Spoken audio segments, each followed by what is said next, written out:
ప్రేక్షకులు తెలుసుకోవాలి. ఒక నేరం జరిగితే ఆ నేరం ఎప్పుడు జరిగింది? ఫిబ్రవరి 20, 2023 గన్నవరంలో తెలుగుదేశం పార్టీ కార్యాలయంలో వైసీపీ పార్టీ నాయకులు, కార్యకర్తలు, వంశీ గారి అనుచరులు వచ్చి 3-4 కార్లు, ఇన్నోవా కార్లు లాంటి దగ్ధం చేసేసి కాల్చిపడేశారు. ఫర్నిచర్ పడగొట్టేశారు. 2-3 మీద తలబాలు కొట్టారు. దీన్ని నిరసిస్తున్నటువంటి తెలుగుదేశం పార్టీ నాయకులు, కార్యకర్తలు జాతీయ రహదారి మీద ప్రజాస్వామ్యయుతంగా గాంధీ మార్గంలో ధర్నా దీక్ష చేస్తుంటే వాళ్ళ మీద రాళ్లతో కొట్టారు వైసీపీ వాళ్ళు. రాళ్లతో పెట్టి అక్కడ ఉన్న పోలీసులు సిఐ కనకారావు గారు అనుకుంటా, గుర్తుండు, ఆయనకి రక్తస్రావం అయిపోయింది. ఎంత మొత్తం కాలిపోయింది.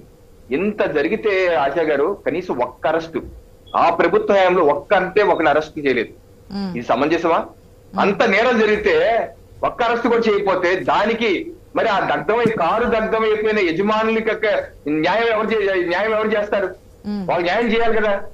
ఆ రక్తస్రావం చేసే కార్యకర్తలు కుటుంబ సభ్యులకు న్యాయం ఎవరు చేస్తారు? ఈ దేశంలో చట్టం ఉందా లేదా? ఈ దేశంలో రాజ్యాంగం ఉందా లేదా? ఆ ప్రభుత్వం చేయకపోతే ఈ ప్రభుత్వం వచ్చాక చట్టం లేట్ అవ్వచ్చు, అందేది అయ్యి అంట హిందీలో, లేట్ అవ్వచ్చు, పక్కాగా వస్తాయి, రావటం లేట్ అవ్వచ్చు. పవన్ కళ్యాణ్ లాగా పక్కాగా వస్తాయి. పక్కాగా సిస్టమేటిక్ గా ఎఫ్ఐఆర్ తీశారు, ఇన్వెస్టిగేషన్ చేసుకుంటున్నారు, 1 by 1 చేస్తున్నారు. కొంతమంది అరెస్ట్ చేశాక అప్పుడు ఈయన పేరు వచ్చింది. మీకు ఇంకోటి కూడా వీక్షకులు కావాలని చూడండి, యూట్యూబ్ లోనే ఉంది.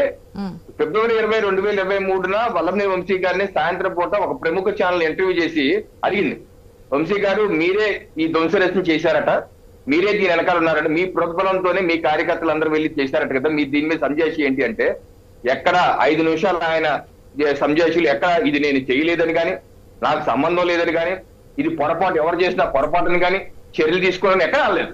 ఆయన అందేంటి, మమ్మల్ని రెచ్చగొడితే మేము ఊరుకుంటావా? ఏదో నియోజకవర్గం ఇక్కడికి వచ్చేసి చేస్తే మేము ఊరుకుంటావా? మా కార్యకర్తలు ఊరుకోరు, వాళ్ళు కోపం వచ్చింది చేస్తారు, అలాగే చేస్తారు అన్నారు ఆయన. మరి ఇలాగ చేసిన వాళ్ళు న్యాయం జరగాలి వద్దా?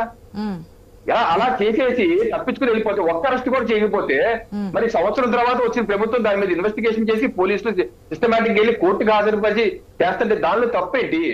న్యాయం జరగాలి కదా. సో ఇది